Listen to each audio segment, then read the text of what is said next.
Hi, this is Little Dwarf playing games while rambling incoherently into a microphone. Why? Well, just because I can, and I continue with Mass Effect 3 Legendary Edition. Let's take a look at the galaxy map and see what I can do first. Conquered systems.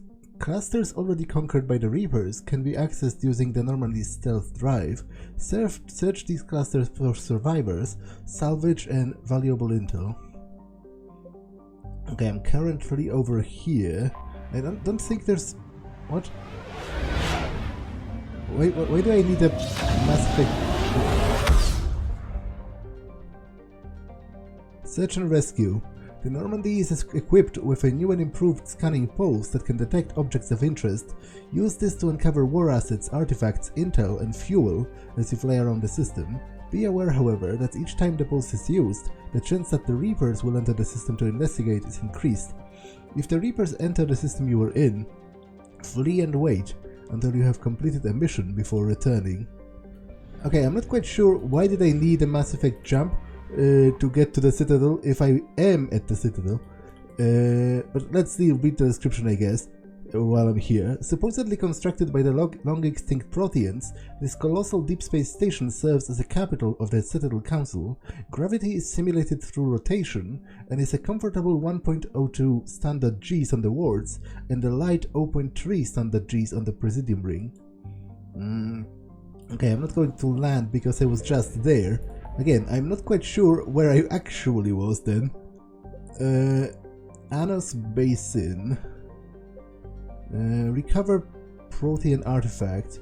Rescue the Turian Primarch. Okay, I think what I am going to do... I am going to go here, then here, recover the artifact, and then go rescue the Primarch.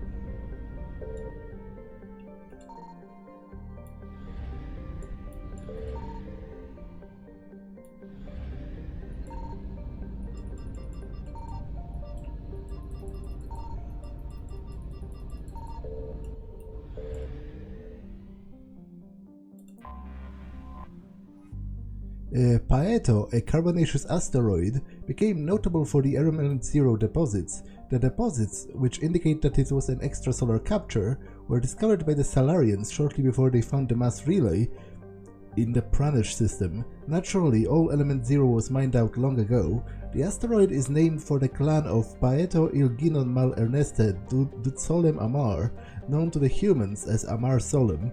This shy, retiring eccentric was an undergraduate when more important archaeologists passed off the first ESO deposits to him. He ran the fateful tests that discovered its mass-affecting properties. For 3 centuries after his death, rival clans fought for the credit for the discovery, but the truth won out after a lengthy academic war.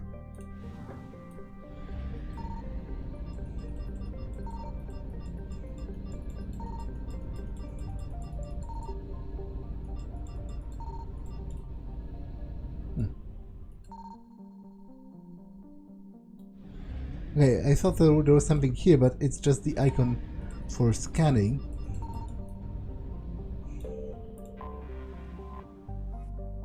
The space investors are fond of saying, if you can't exhaust a gas giant, but Salarians have certainly tried.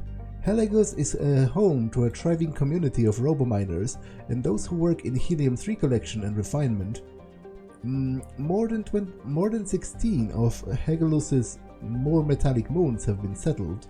The giant bears the name of the Hegelus Corporation, which combined the best efforts of several Salarian clans to manufacture the advanced shielding necessary to colonize the planet's moons. The planet's magnetosphere retains massive amounts of radioactive ions from Pranesh, the system's star. Because of this, the cities on the moon are subsurface, protected from lethal radiation levels by shielding and thick layers of rock. Helios was bought out centuries ago, but the name endures as a symbol of Salarian innovation and cooperation. Colony founded in 560 BCE, population 1,129,000, capital Ifa.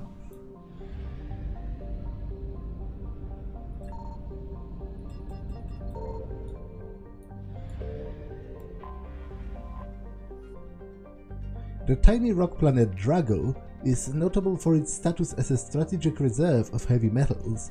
It has been warmed slightly by a thin atmosphere of nitrogen and carbon monoxide, but otherwise remains hostile to life. In the clandestine fashion typical of the Salarians, a military outpost orbits the planet but does not appear on Alliance star maps.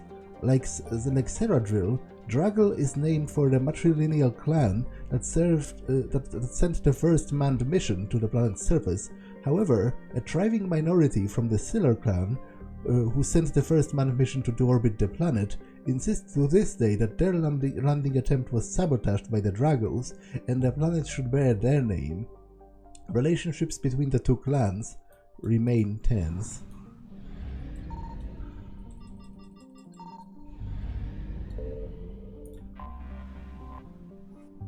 The Salarian homeworld has been likened to the jungles of Earth, pretty to look at, teeming with life, uncomfortable to live in, and dangerous to the unwary. The technophilic Salarians have had significant pollution and waste problems early in the development of their society. They also embraced social solutions just as quickly and through complex breeding rules. Surkesh now maintains a crowded but sustainable population. The planet tends to be wetter than Earth, and Salarian cities spare no expense to collect and provide fresh water, as one might expect from an amphibious species. Due to Surkesh's location in the galaxy, far from dark space, it has yet to be invaded by the Reapers, but its rulers are all too aware that they are in the path of attack. Because they could not strike the first blow, as their military doctrine suggests, many already consider their forces at a severe disadvantage. Population 10.3 billion, population on orbital stations 1.1 million.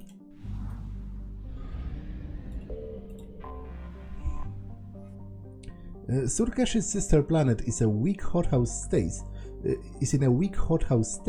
retaining enough carbon dioxide and monoxide to form an atmosphere thicker than a garden world's, but thinner than a true hothouse like Venus. In the early days of Salarian space exploration, the species saw mining the planet as an engineering challenge. When the Salarians made contact with the Asari, the robo-mining industry developed for the planet, like Saradrill, quickly became the galactic standard. The planet is named for the Saradrill clan, specifically the Salarian Dalatras, Saladrill il Soroson Melnata Pertor Nura, who sponsored the first manned mission to the planet. In antiquity, the planet was named for various gods, as well as the astronomer who first classified it as a planet rather than as a star, but Nura's political machinations won out, and the planet now bears her clan's name on all standard Salarian star maps. Now, it's a bit nonsensical, it seems to me, that it says here that Surkesh wasn't attacked because it's far from the edge of the galaxy, but clearly the Reapers, like, I don't think they actually attacked just by flying in from all of the directions at the edge of the galaxy. They were clearly planning, and that's what Mass Effect 2 set up. They were planning to arrive somewhere around here in the Batarian space, and then use a mass relay to jump to the other places throughout the galaxy. But I destroyed that particular one, so I'm pretty sure what must have happened instead is they had to go a little bit further until they found a next one. Okay, there was literally nothing here, so that's a bit underwhelming. But I will go and recover the protein artifact here because it's actually pretty significant.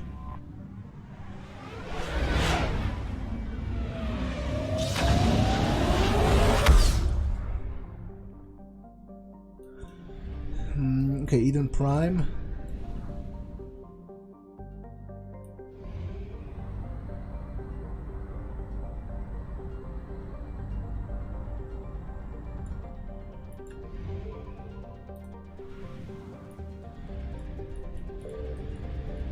I found something.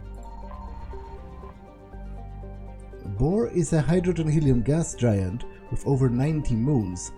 The light of ionized hydrogen filtering through its upper cloud deck of sodium causes its striking coloration. The source of the ionization has not yet been confirmed, but Bohr's mass, equal to 6 Jupiters, and the high temperature suggests it might be a brown dwarf, a gas giant that gained almost enough mass to ignite into a small star. The Reapers destroyed Bohr 3's extensive helium-3 infrastructure, although wreckage indicates that the Sixth Fleet did not give up without a fight.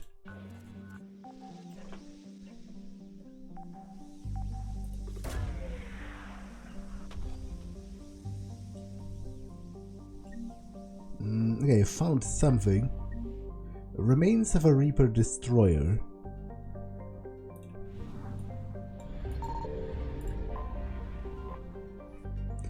Tyr is compositionally similar to the Earth. However, it lies over 4 AU from Asgard and possesses an atmosphere primarily composed of nitrogen and ethane. While potentially a target for terraforming, the proximity of the shared Steve habitable Terra Novas relegated Tyr to a support role. Nearly 100 corporations, human and alien, constructed teleoperated mining, refining and manufacturing facilities across the planet. The Reapers immediately targeted these, seeking to cut off the Alliance's supply of hydrogen fuel cells. Colony founded in 2156, population 44,000. All population estimates are pre-invasion. Capital, Kaldidolur.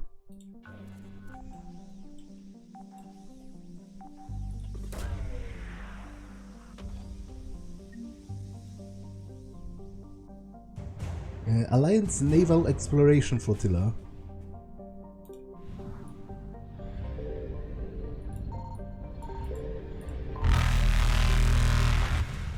Terra Nova was one of the Class 1 colonization prospects discovered by the first wave of Alliance surveys in 2150. It was the second human extrasolar colony and the first beyond the Charon mass relay. It once boasted the highest population out of any formally endorsed Alliance colony, but in the recent years the threats of Batarian attack caused many to emigrate. The name Exodus Cluster became all too apt. The Reapers landed on Terra Nova after a brief battle with the Alliance 6th Fleet. Aware that it would lose, the fleet retreated in hopes of meeting with allies and retaking the planet.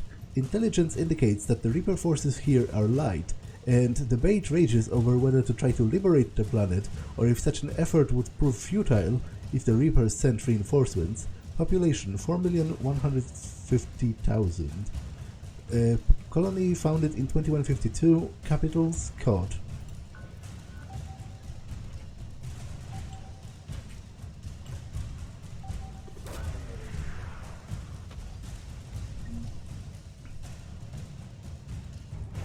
Alliance cruiser Shanghai. 60% of the assets discovered, so Evasion successful. now you can actually kind of troll the Reapers by just doing this, and they are going to appear again, but you can kind of...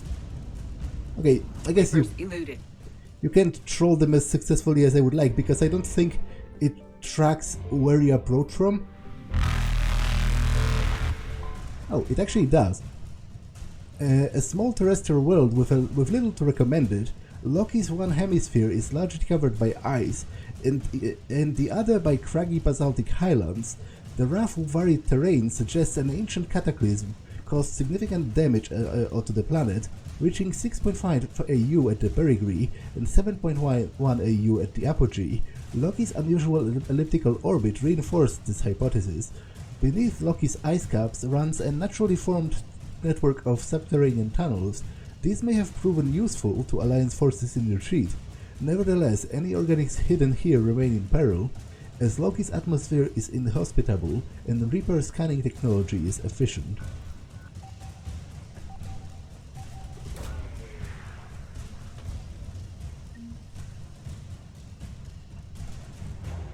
Alliance Spec Ops Team Delta. Faster than light jump successful. You can kind of troll them like that, and I am going to do it because it's much, I want to explore a given cluster fully and then not have to return.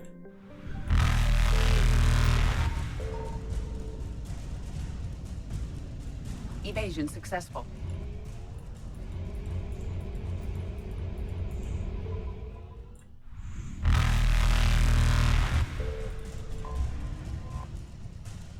The wreckage of a fuel depot destroyed by enemy forces. Fuel can be salvaged from the debris. Reapers eluded. Okay, it's 100% assets in this, so it's already explored. Now I can just move on to this.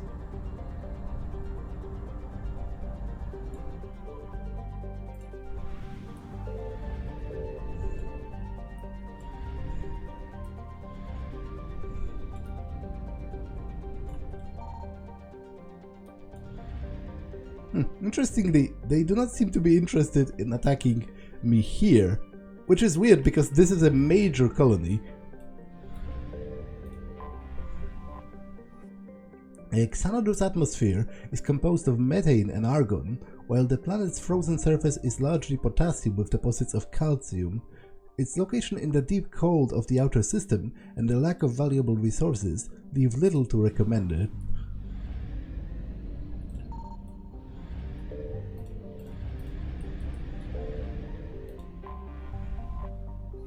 Nirvana has a trace atmosphere of xenon and krypton.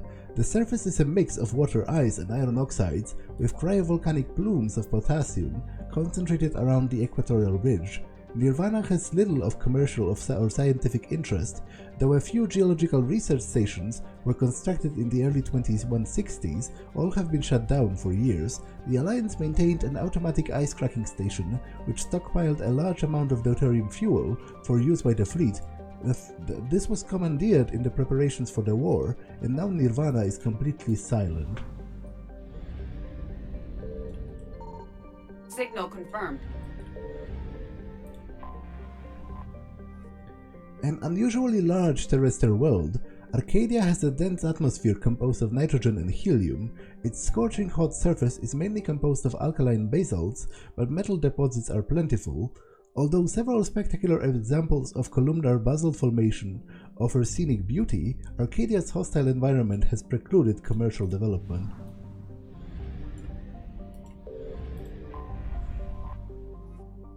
The wreckage of a fuel depot destroyed by enemy forces.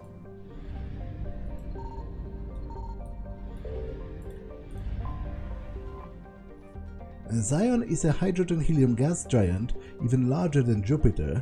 Despite its gravity well and lethal radiation, it supports a small helium-3 mining industry. The reason is simple. As the only gas giant in the Utopia system, it is the only local source of fuel for Eden Prime's power stations and spaceports. Zion has 112 natural satellites, ranging from orbiting asteroids to the moon Asphodel, which is large enough to retain a thick atmosphere. Population 1062.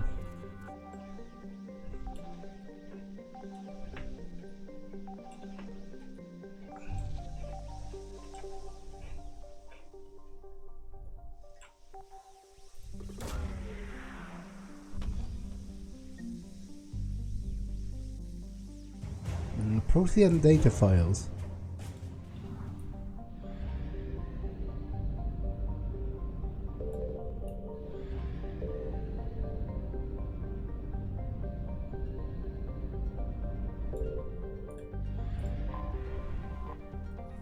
This idyllic agrarian world was one of the first human colonies established beyond the Charon mass relay.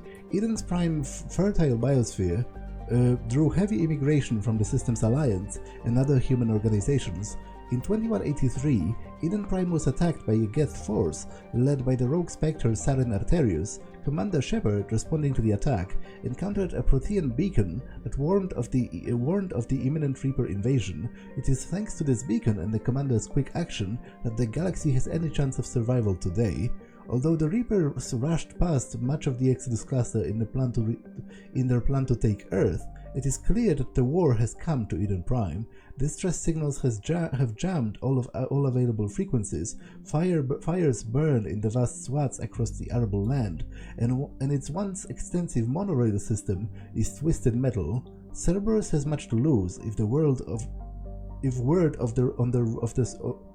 Cerberus has much to lose if word of their ruthless attack on human colony gets out. Whatever they stand to gain must be equally valuable. Colony founded in 2152, population 4.2 million, capital constant.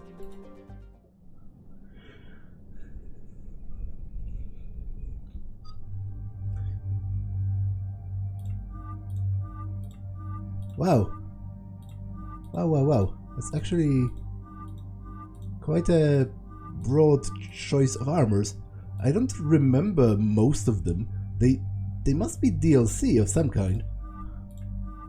I think she should be wearing an actual armor into combat. This looks like a, I don't know, science uniform, like a lab coat.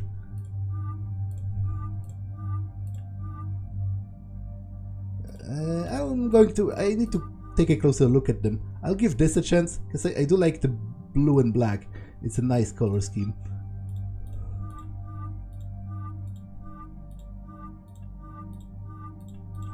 Okay, this is remarkably silly.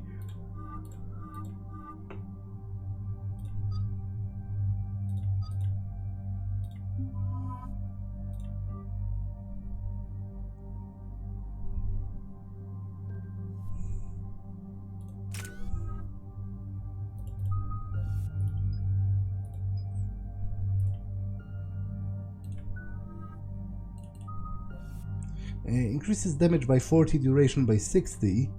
Increases weapon damage taken by the target by 15%.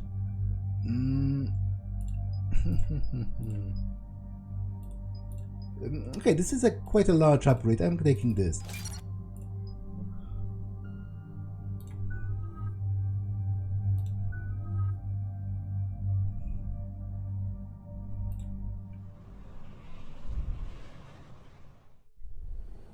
Eden Prime. This is where it all began. Where the Prothean beacon gave you the vision that warned us about the Reapers. And where you went up against Saren and the Geth for the first time, no? Yes. And now, with Cerberus here, Eden Prime's colonists are under attack again. Seems like more than just 3 years ago. How bad? A lot of dead civilians. Lost one of my men, Jenkins, to a Geth drone. Reports said Saren had bombs set up to wipe out the whole colony. Not on my watch. Damn straight. Cerberus hit Eden Prime hard. Whatever they found here was worth a major offensive. There are survivors elsewhere on the colony, but they killed everyone near the dig site. They deserve better. I know. The Alliance did what it could to evacuate colonists, but Cerberus came in so quickly. If we find survivors, we'll do what we can. What about this artifact? Is it part of the Prothean device we found on Mars? The Alliance didn't get any specifics about what Cerberus has uncovered. But whatever it is, it's better off with us than with Cerberus. I'm bringing you in as close to the dig site as I can. No way we'll avoid detection, but you should have a few minutes. Appreciate it. All part of the service, Commander. All right, everyone. Get ready to move. With luck, we can get to the dig site before Cerberus knows we're here.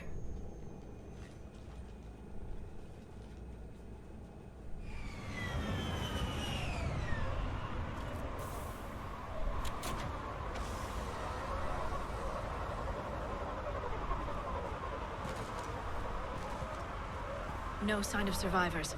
Come on, we need to find the dig site. This was a beautiful colony once.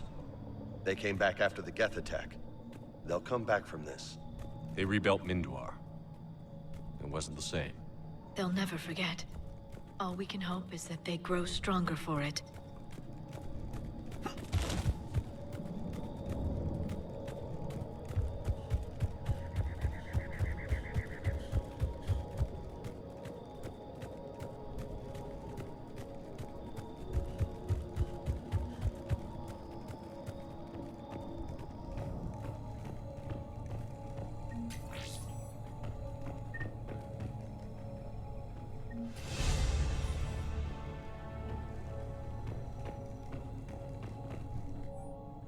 Processing update. We've taken more able-bodied men and women from the pacified neighborhoods.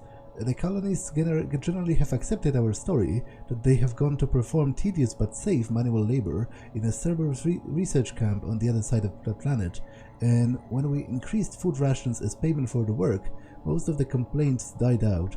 Maintain the story as long as possible. We don't have the manpower to fight the entire colony, and if these families knew they were never going to see their sons and daughters again, there would be no way they would cooperate. Shepard, this Cerberus data could help the colonists still alive on other parts of Eden Prime. How? I can get this intel to Eden Prime's resistance. Maybe it will help them fight back against Cerberus. Okay, I've gotten some kind of Eden Prime war asset support. Look at that. Bits of Prothean tech sticking out of the ground like an old bone. Hey, Liara, you ever find dinosaurs while you're digging around? No, dinosaurs and other fossils would be paleontology. I'm an archaeologist. I study artifacts left by sapient species. The two fields are completely different, and... you were joking. Hey, I just like dinosaurs. Yeah, dinosaurs are pretty cool, have to admit.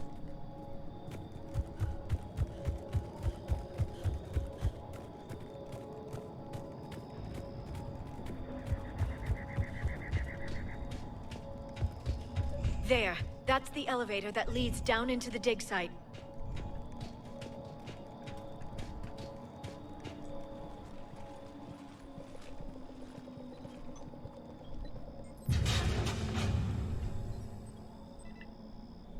Goddess, that doesn't seem possible.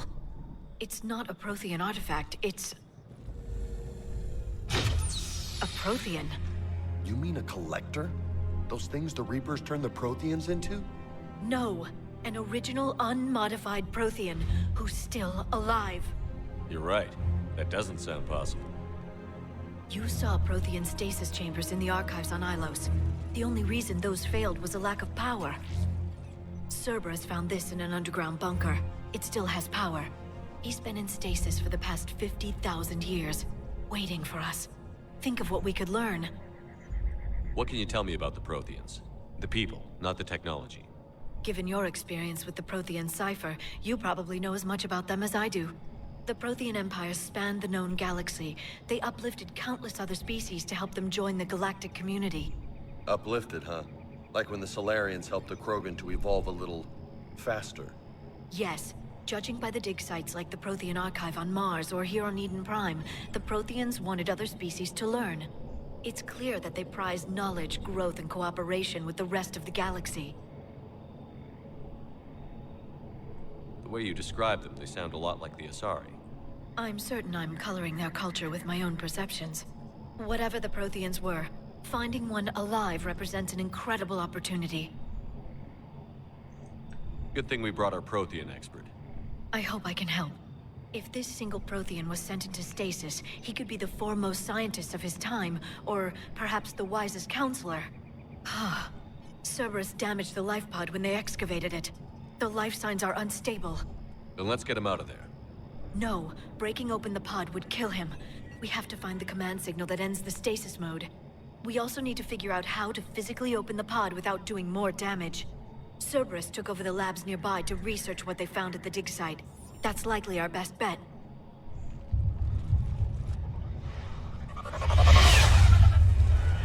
Heads up!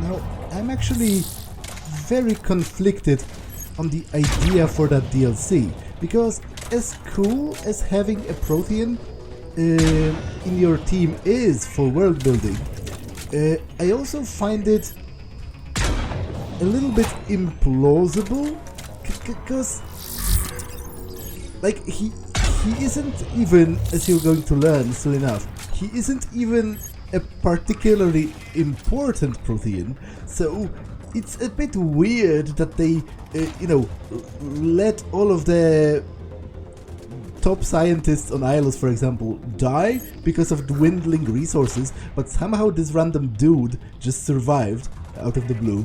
And I also feel like it destroys, having him here alive, talking and all that, it destroys the sort of the mystery of the Protean species, because they were always supposed to be rather unknowable. This ancient precursor that we have a lot of presuppositions about, but no actual concrete info. Whereas, with him here, let's get moving before more of them come back. he just spouts constant exposition from what I've heard about the Proteans. I've seen bits and pieces on YouTube. I've just never played with him myself. He spouts constant exposition about the Proteans, which is certainly interesting, but I just feel it destroys their mystery. And generally, one other complaint I have about him is that it seems to me he literally renders one of your slots in the party sort of unusable by virtue of the fact that you're always going to want to take him to hear his perspective. And I think that's what I'm going to do, because I've never played with this companion, and obviously he has to have a lot to say, because it's all new to him. He's been asleep for 50,000 years. So that basically means that, you have to be a little bit weird not to take him to missions, because compared to everyone else, he's very extraordinary. Troop deployment update. Local resistance is heavy in the south and west sections of the colony. We've pulled most of our support troops from north neighborhoods to assist. All remaining troops in the north neighborhood continue standard patrol activities to maintain the illusion of a large presence in the area. If the locals knew we were understaffed, they could do some serious damage. More intel to help the colonists. The more we find, the better chance they'll have.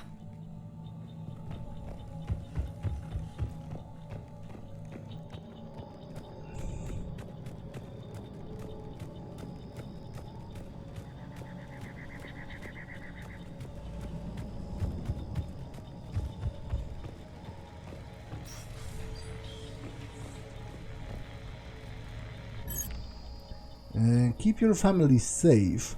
Sanctuary. Spread the word about sanctuary. And that is a word we're going to keep hearing.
Okay, I feel I kind of botched this.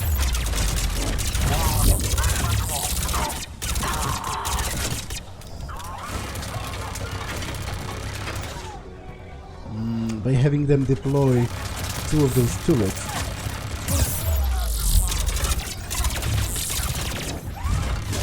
It's quite a concentrated amount of opposition.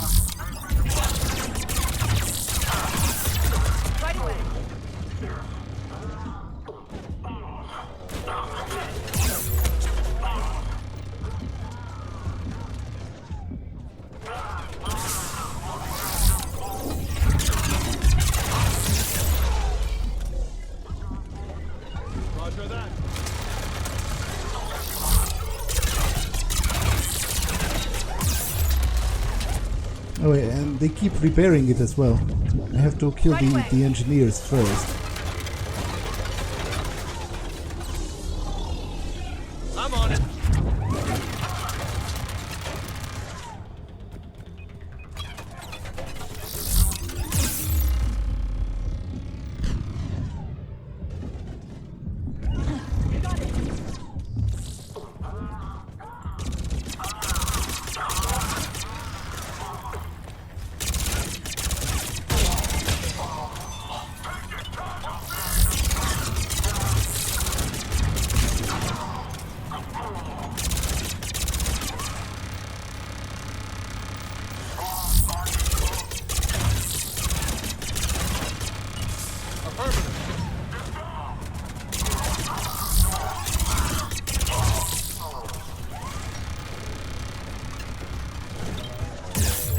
Oh, come on!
No! Did they really flank me and get up? It's actually surprisingly smart of them, if they did.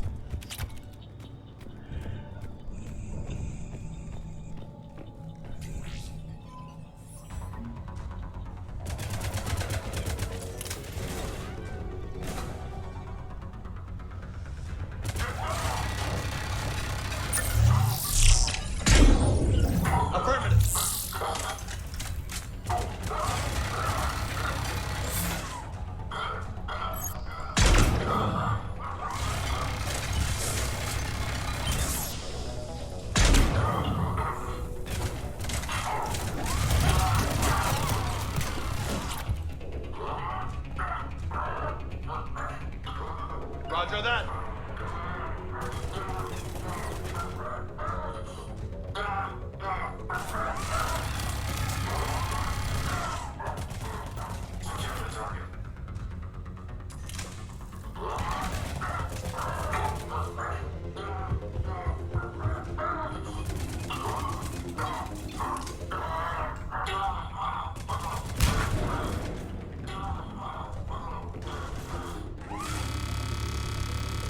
Resistance information update.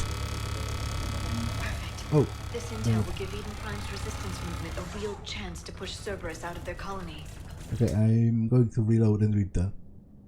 Actually, I thought I could return to it later once the turrets stopped shooting. I will read that after the combat.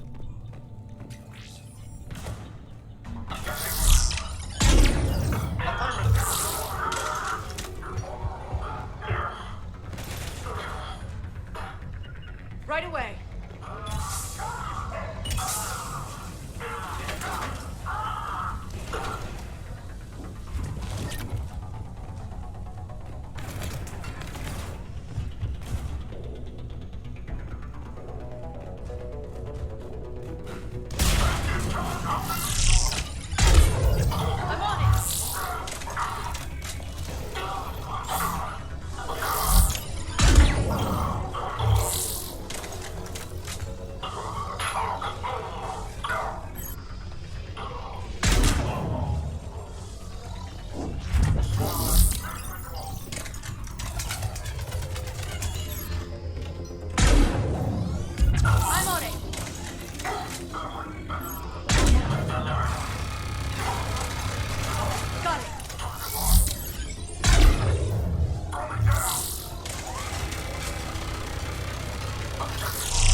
Okay, I think that's all of them because I can save again.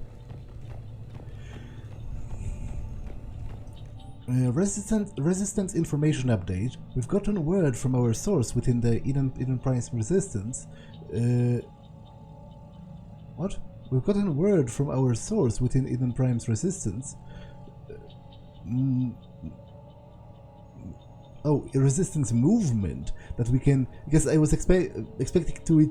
I thought it was saying something about that they've gotten word about the movement, but the movement of troops. But it's resistance movement as in a group. We've gotten word from our source within the Eden Prime's resistance movement that we can expect an attack on our security center between 2200 and 2300 tomorrow night. They are pulling in forces from across the colony. This gives us the perfect chance to destroy their leadership. Once the attack is contained, allow Dr. William Cambiato to escape, firing near-miss shots to keep it realistic. He's given us good information, and with luck, the locals will see him as a daring hero and the only man to escape the Cerberus trap. They might even put him in charge. Perfect. This intel will give Eden Prime's resistance movement a real chance to push Cerberus out of their colony.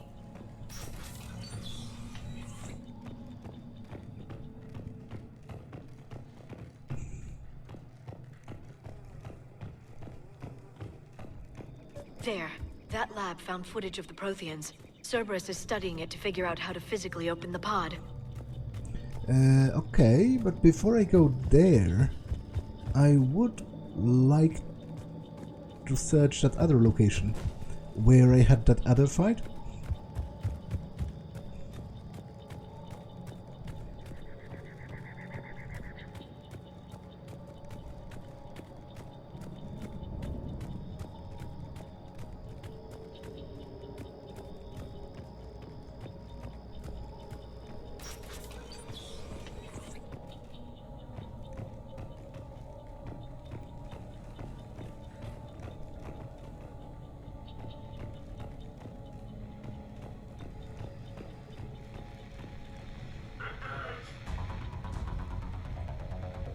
They were gunned down while having drinks and watching the game. Son of a bitch, this was somebody's home.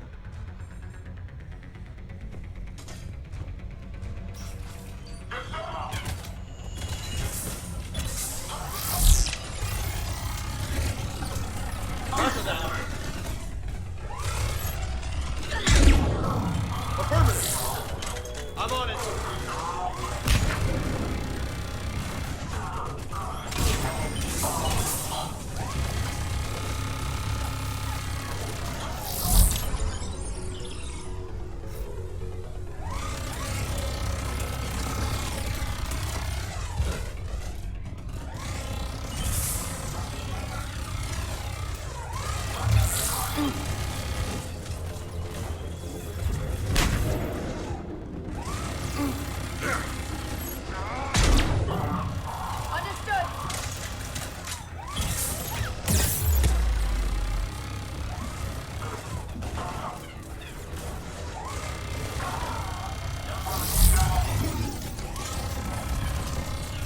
Right away.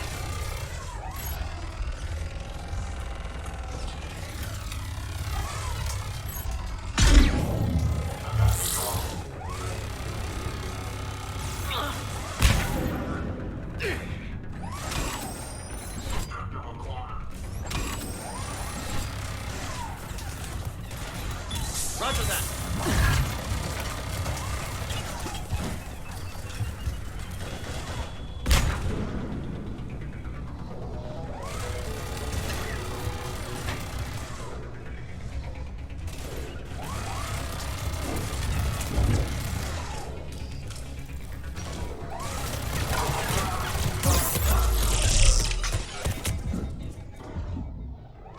Okay, that didn't work.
Maybe flanking them would do some good. Because I'm not really making progress on this position. Got it!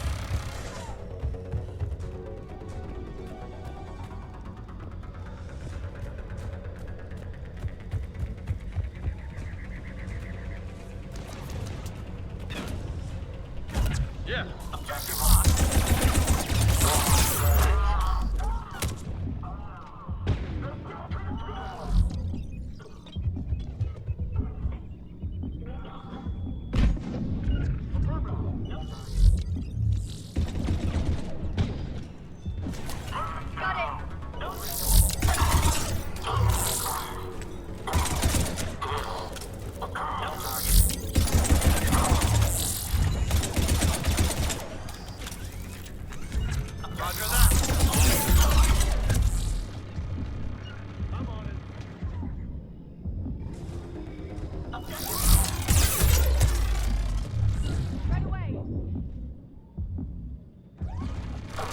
I'm on it!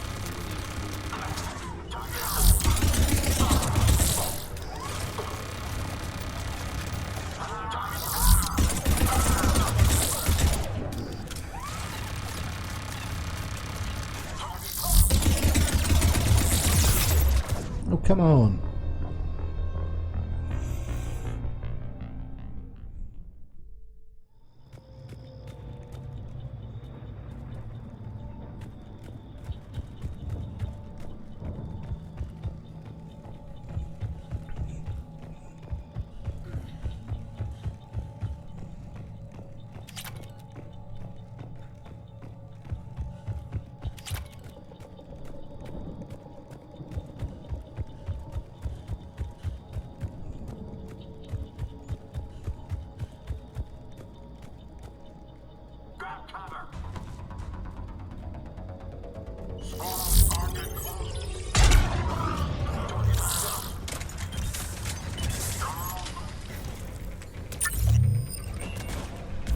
I'm on it.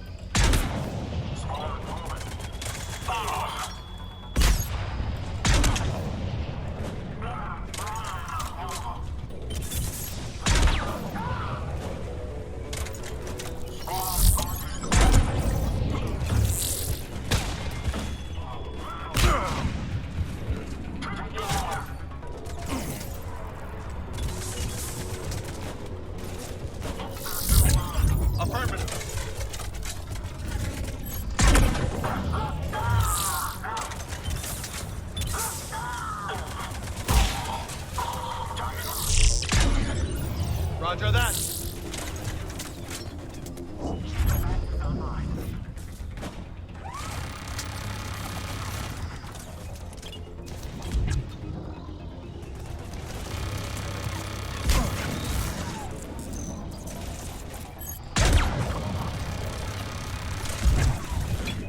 Got it!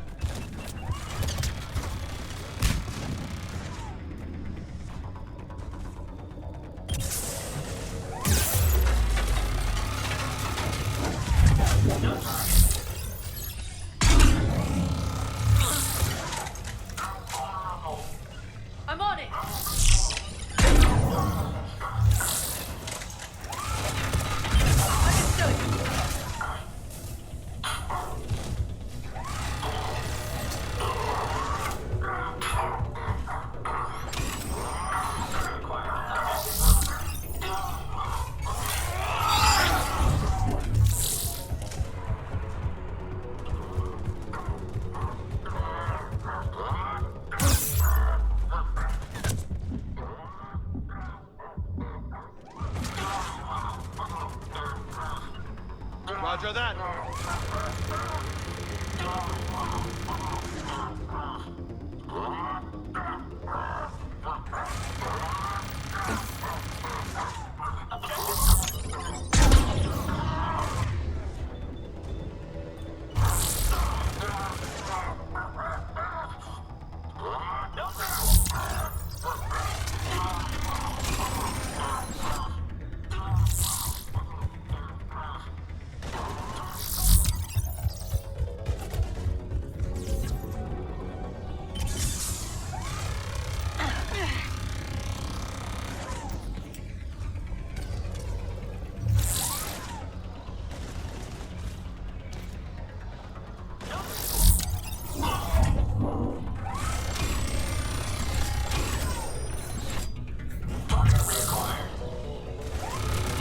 Yeah. Got it! I'm on it!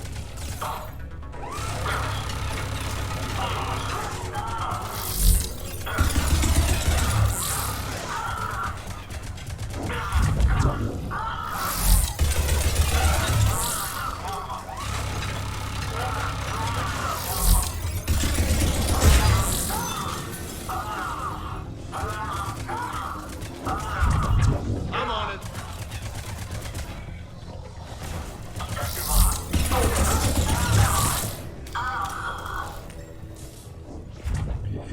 I must say, the combat is actually, it seems significantly more challenging than in Mass Effect There. 2. That lab found footage of the Protheans. Cerberus is studying it to find the stasis deactivation signal.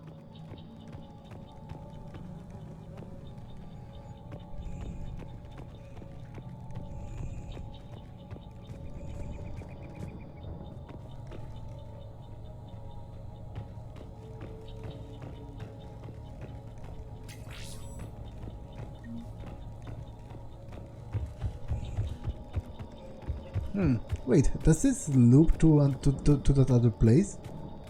Because it seems to be a totally different place. They were gunned down while having drinks and watching the game. Son of a bitch, this was somebody's home.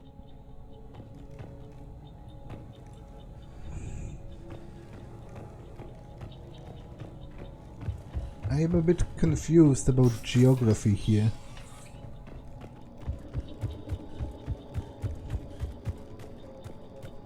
Yeah, like, what's up with that? Those are two totally different places. Like, if anything, this looks more important because it has a lock. But maybe I need both of them.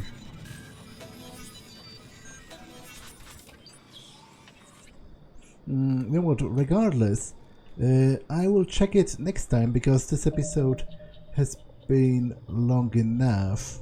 Although, on the other hand, not much happened. You know what, after I edit out, speed up all of the deaths, I should still have some time.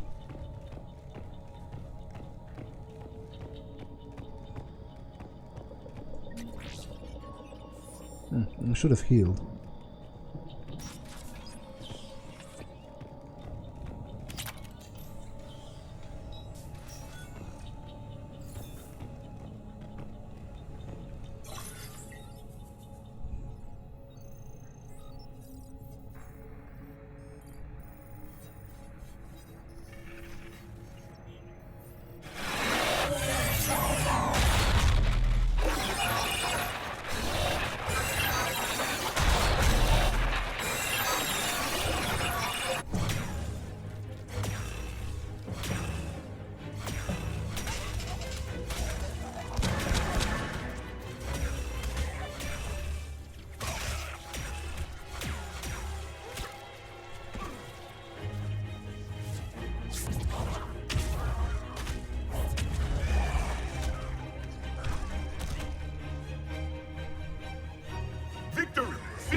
How many have we lost? Reaper forces have destroyed approximately 300,000 life pods.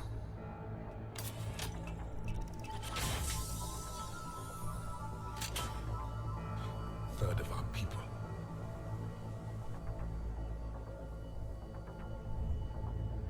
Alert! North side bulkhead cannot be sealed. Hostiles detected. Then all forces to the north.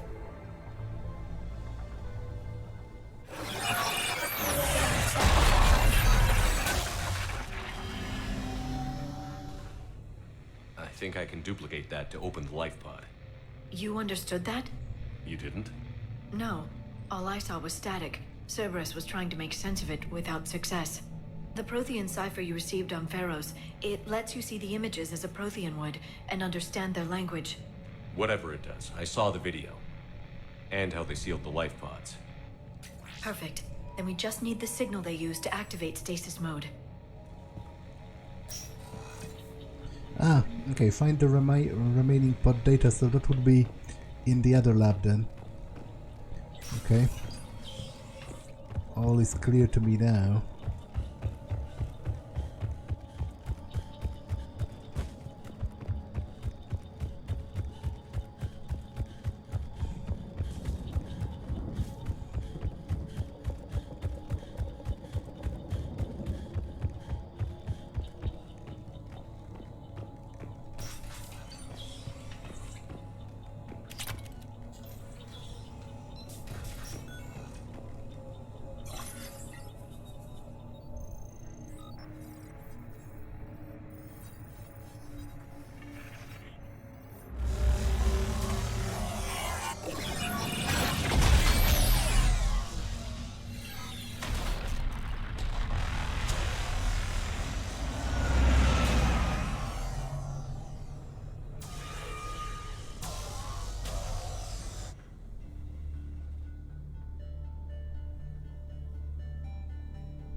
I never thought our empire would fall.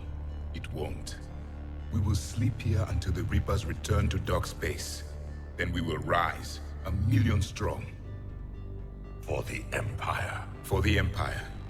Get to your stasis pod.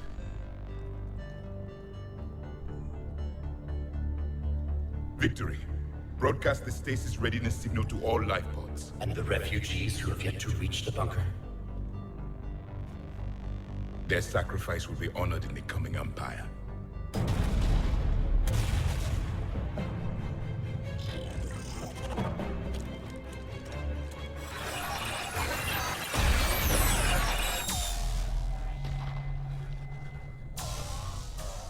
You understood that one too? Yeah. I've got the signal the Protheans used to activate stasis mode. Excellent. Then we have everything we need to open the pod. Backup forces are here.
They are really a lot more aggressive than in Mass Effect 2, which I do applaud. It is actually, you know, kind of challenging at times. And for, you know, most importantly, it is interesting to fight them. Oh, come on.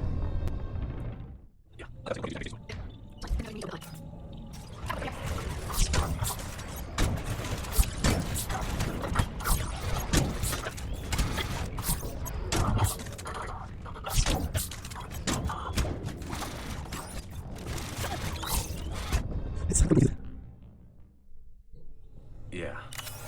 I've got the signal the Protheans use to activate stasis mode. Excellent. Then we have everything we need to open the pod. Backup forces are here.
I'm on it.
Well, why do my shields only regenerate when I twist like a madman?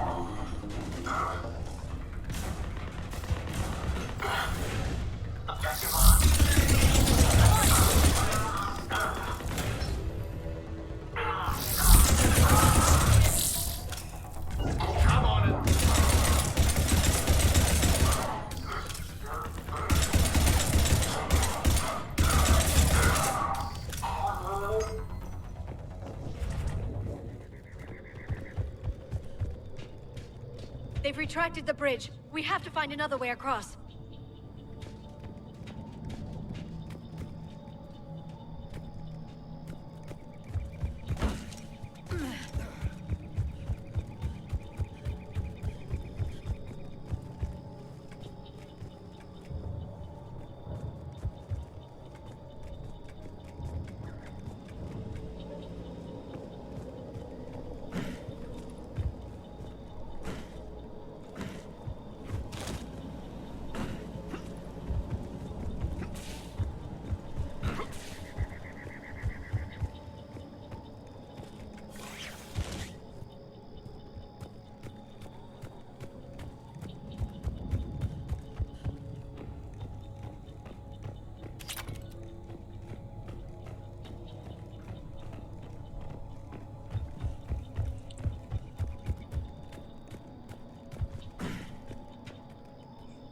Okay, now this episode has truly been long enough, so I'm going to save here and end it for now. That's all for this one, and I will see you in the next one. Bye!